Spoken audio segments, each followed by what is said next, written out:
de moi. Il est vrai que tu me titre d'honneur et que j'ai lieu de me louer de la première nuit de nos noces. Eh, ma bleue, ne me fais pas parler là-dessus, je dirai de certaines choses. Quoi que dirais-tu? Basta. Laisse-nous là ce chapitre. Il suffit que nous savions ce que nous savons et que tu fis bien heureuse de me trouver. Quoi? Qu'appelles-tu bien heureuse de te trouver? Un homme qui me réduit à l'hôpital? Un traître, un débauché qui me mange tout ce que j'ai? Tu as menti. J'en vois une partie. Qui me vend pièce à pièce tout ce qui est dans le logis? C'est vivre et des ménages. Qui m'a ôté jusqu'au lit que j'avais? Tu t'enlèves voilà plus matin. Et qui enfin ne laisse aucun meuble dans toute la maison? On en déménage et plus élégant. Et qui du matin jusqu'au soir ne fait que jouer, que boire? Pour me voir. Ennuyé. Et que veux-tu pendant ce temps que je fasse avec ma famille? Tout ce qui te plaît là. J'ai 4 pauvres petits-enfants sur les bras. Mais la tête. Qui me réclament à toute heure du pain. Donne-la le fouet. Quand j'ai bien bu et bien mangé, j'aime que tout le monde soit sous dans ma maison.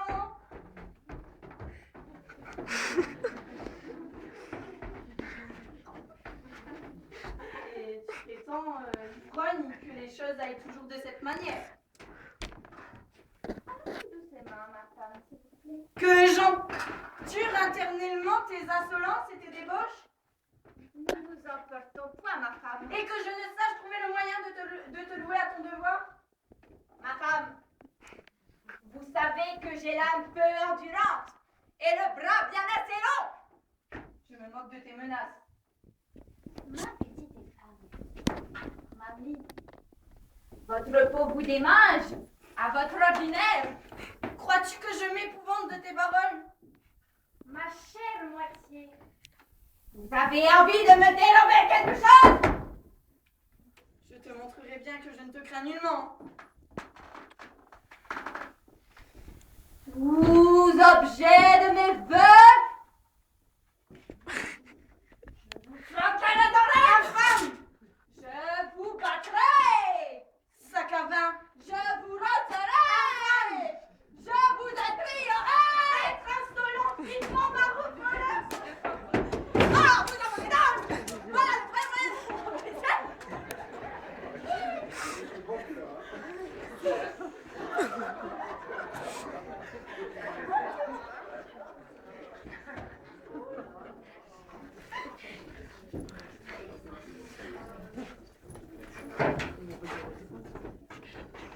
C'est de la grenade.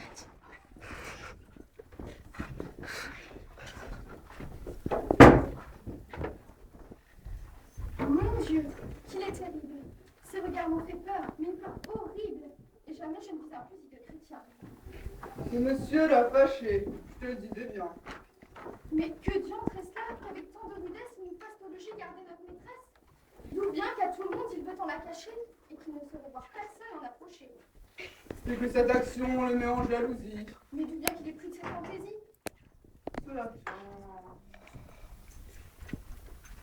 Cela vient de ce qu'il est jaloux. Oui, mais pourquoi l'est-il? Et pourquoi ce courroux? C'est que la jalousie, entends-tu bien, Georgette, est une chose là qui fait qu'on s'inquiète et qui chasse les gens autour de maison. Je m'en vais te bailler une comparaison afin de concevoir la chose d'avant. Dis-moi, n'est-ce pas vrai, quand tu tiens en ton potage, que si quelque affamé venait pour en manger, tu seras en colère ou le charger? Oui, je comprends cela. Eh bien, c'est justement tout comme. La femme est en effet le potage de l'homme.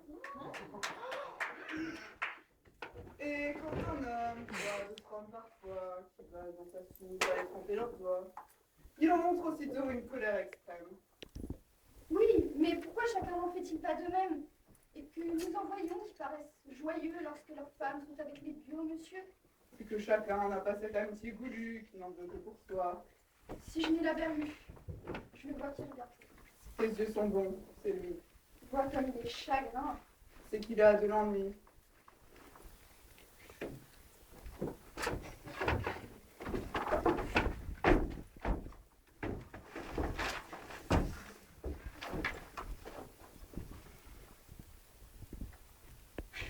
À souper. Fort bien.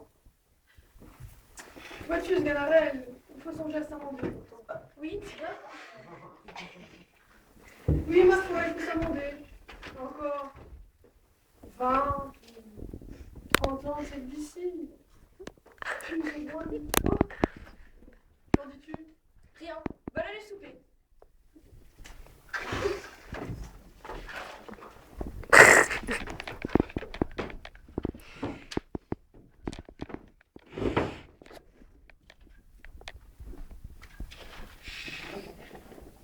Il me semble que tu as la joue enflée. Qu'est-ce que c'est? Pardon, qu'as-tu là? Rien. Montre un peu.